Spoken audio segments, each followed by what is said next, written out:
بسم اللہ الرحمن الرحیم۔ ادبی معلومات سیٹ نمبر 1192۔ پہلی معروضی ہے حجرہ کسے کہتے ہیں؟ کسی مقدس یا متبرک جگہ کا خلوت خانہ، کسی مسجد کا کمرہ، وہ خلوت خانہ جہاں صوفی تنہائی میں گوشہ نشین ہو کر پروردگار کی عبادت کرتے ہیں، کسی مسجد کا وہ کمرہ کہ جہاں امام مسجد رہتے ہیں، حجرے شکستہ دل در و دیوار دم بخود، آرام گاہ شاہ کے آثار دم بخود۔ سعود عثمانی کا ایک خوبصورت شعر ہے۔ اس شعر میں آرام گاہ شاہ سے مراد جہانگیر بادشاہ کا مقبرہ ہے جو کہ لاہور میں موجود ہے۔ حال ہی میں شائع ہونے والا ایک افسانوی مجموعہ ہے آئینے کے پار۔ اس کی مصنفہ ہیں مہوش اسد شیخ۔ جدید اردو نظم میں نفسیاتی عناصر، ڈاکٹر امبرین منیر کی تصنیف ہے۔ ایک جملہ ہے بارش آیا چاہتی ہے۔ اس جملے میں امدادی فعل کی نشاندہی کرنی ہے۔ اس میں امدادی فعل ہے چاہنا، یعنی چاہتی یا چاہنا۔ بارش آیا چاہتی ہے، آنا اصل فعل ہے اور چاہنا یا چاہتی امدادی فعل ہے۔ کالرج کے مطابق شاعر کی سب سے بڑی خوبی فکر کی گہرائی و گہرائی ہے۔ مقالات شبلی کی کل 8 جلدیں ہیں۔ طویلے کی بلا، بندر کے سر، جامعہ عثمانیہ میں ترجمہ و تالیف کے پہلے ناظم بابائے اردو مولوی عبدالحق ہیں۔ عاصمہ فراز کا ایک انتہائی خوبصورت شعر، اس کو لگتا ہے کہ آساں ہے بچھڑنا مجھ سے، اس کو لگتا ہے کہ آساں ہے بچھڑنا مجھ سے، کیا وہ جی لے گا میرا ہجر گوارا کر کے؟ بسم اللہ الرحمن الرحیم۔ ادبی معلومات سیٹ نمبر 1193۔ اتالیق ترکی لفظ ہے اور اس کے معنی ہے معلم۔ مفلسی ایک مشہور زمانہ نظم ہے جو کہ نذیر اکبر آبادی نے لکھی ہے۔ اس کا ایک خوبصورت شعر ہے، وہ جو غریب غربا کے لڑکے پڑھاتے ہیں ان کی تو عمر بھر نہیں جاتی ہے مفلسی۔ ایک شعری مجموعہ ہے گل نغمہ، وہ فراق گورکھپوری کا ہے اور اس کی وجہ شہرت یہ ہے کہ طرز میر کے عنوانات سے غزلیات اس میں موجود ہیں۔ اب خرابہ ہوا جہان آباد، ورنہ ہر ایک قدم یہاں پہ گھر تھا۔ میر تک میر کا شعر ہے، اس میں جہان آباد سے مراد دلی شہر ہے۔ فسانہ عجائب رجب علی بیگ سرور کی تصنیف ہے اور یہ 1824 میں لکھی گئی تھی۔ شاہنامہ اسلام حفیظ جلندری کی مثنوی ہے اور اس کی 4 جلدیں ہیں۔ خاصیت شعر کے متعلق یہ کہنا کس کا ہے کہ مشاغل دنیاوی میں انہماک کے سبب جو قوتیں سو جاتی ہیں شعر ان کو جگاتا ہے، یہ الطاف حسین حالی کا کہنا ہے۔ کوئی نام و نشاں پوچھے تو اے قاصد بتا دینا، تخلص داغ ہے وہ عاشقوں کے دل میں رہتے ہیں۔ بسم اللہ الرحمن الرحیم۔ ظفر اقبال اردو اکیڈمی۔ ادبی معلومات سیٹ نمبر 1194۔ آپ جانتے ہیں کہ غزل عربی زبان کا لفظ ہے اور اس کے معنی ہیں عورتوں سے باتیں کرنا۔ غزل کا ایک مطلب یہ بھی ہے کہ جب ہرن کو شکاری کتے چاروں طرف سے گھیر لیتے ہیں تو اس کے منہ سے جو دردناک چیخ نکلتی ہے تو اس کو بھی غزل کہا جاتا ہے۔ جبکہ غزال ہرن کا بچہ کہلاتا ہے، اس کو آہو بھی کہا جاتا ہے۔ محبوب کی خوبصورت آنکھوں کو بھی غزال کہا جاتا ہے، غزالی آنکھیں مشہور ایک ترکیب ہے۔ دوستی اپنی جگہ پر یہ حقیقت ہے فراز، تیری غزلوں سے کہیں تیرا غزال اچھا ہے۔ سلمیٰ اوان کا ایک افسانوی مجموعہ ہے بیچ بچولن۔ ولی سے اقبال تک ڈاکٹر سید عبداللہ کی تصنیف ہے۔ کلیات ولی کو مرتب کیا ہے ڈاکٹر نور الحسن ہاشمی نے۔ مخزن نکات تذکرہ ہے قائم چاند پوری کا۔ آب حیات محمد حسین آزاد کی تصنیف ہے۔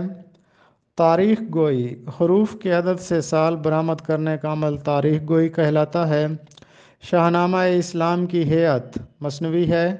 مثنوی سحر البیان کے خالق میر حسن ہیں۔ احمد سلیم رفیع کا ایک خوبصورت شعر ہے۔ ایک دستک پہ وہ دروازہ نہیں کھولے گا، ایک دستک پہ وہ دروازہ نہیں کھولے گا، اسے معلوم جو ہے میں نے کھڑے رہنا۔ بسم اللہ الرحمن الرحیم۔ ظفر اقبال اردو اکیڈمی۔ انٹرویو سوالات 1184۔ خضر راہ کا تعارف۔ نظم ہے خضر راہ علامہ محمد اقبال کی۔ اس میں سوال کرتے ہیں وہ حضرت خضر سے۔ تو پہلا سوال یہ ہے کہ خضر کو صحرا نوردی اس قدر عزیز کیوں ہے؟ کیونکہ صحرا نوردی حرکت عمل کا استعارہ ہے، یعنی حرکت کو ظاہر کرتا ہے، زندگی کو متحرک کرتا ہے، اس لیے صحرا نوردی خضر کو عزیز ہے۔ زندگی کا راز کیا ہے؟ زندگی کا راز قوت تسخیر اور تعمیر کائنات کا نام ہے، یعنی فتح کرنا کائنات کو اور اس کی تعمیر۔ سلطنت کیا چیز ہے؟ سلطنت طاقت کی جادوگری کا نام ہے۔ سرمایہ اور محنت میں جھگڑے کی وجہ کیا ہے؟ سرمایہ دار فریب کاریوں سے مزدور کا خون چوس رہے ہیں، یہی جھگڑے کی وجہ ہے۔ دنیا اسلام کی زبوں حالی کی وجہ کیا ہے؟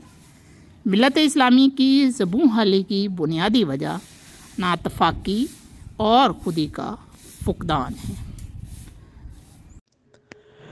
بسم اللہ الرحمن الرحیم۔ محاکات نگاری، شاعرانہ مصوری اور مضمون آفرینی میں کیا فرق ہے؟ جب کوئی شاعر کلام میں کسی چیز کا ذکر یوں کرے کہ اس کی پوری تصویر آپ کی آنکھوں کے سامنے پھرنے لگے تو اس کو کہتے ہیں محاکات نگاری۔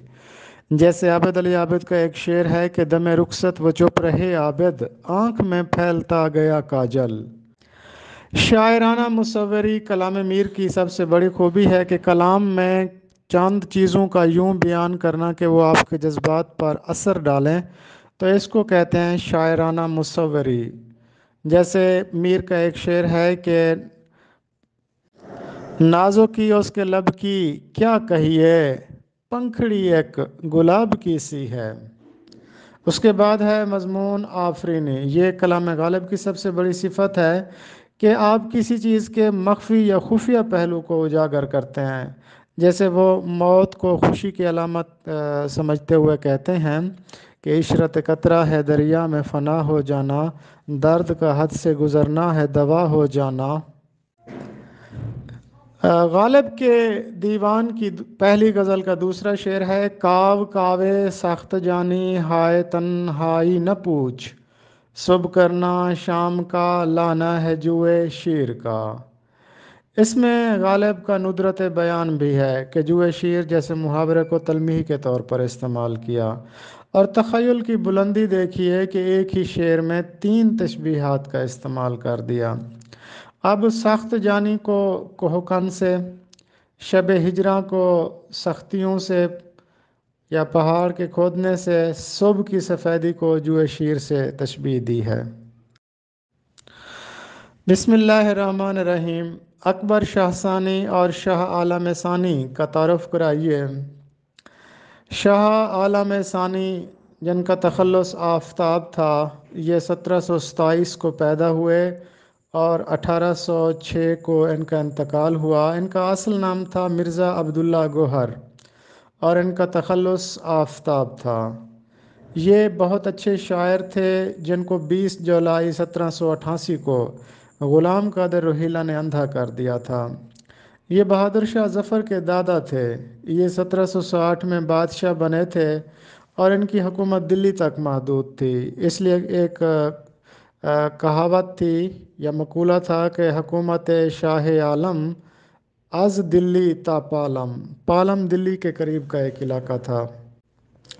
یہ اچھے شاعر بھی تھے۔ ان کا ایک اردو کا اور ایک فارسی کا دیوان بھی ہے اور ایک تصنیف عجائب القصص داستان بھی ہے۔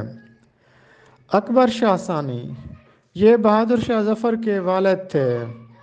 ان کا دور حیات 1760 سے 1837 تک ہے۔ یہ شاعری، شطرنج اور موسیقی سے شغف رکھتے تھے۔ یہ 1806 میں بادشاہ بنے تھے اور ان کی حکومت لال قلعے تک محدود تھی۔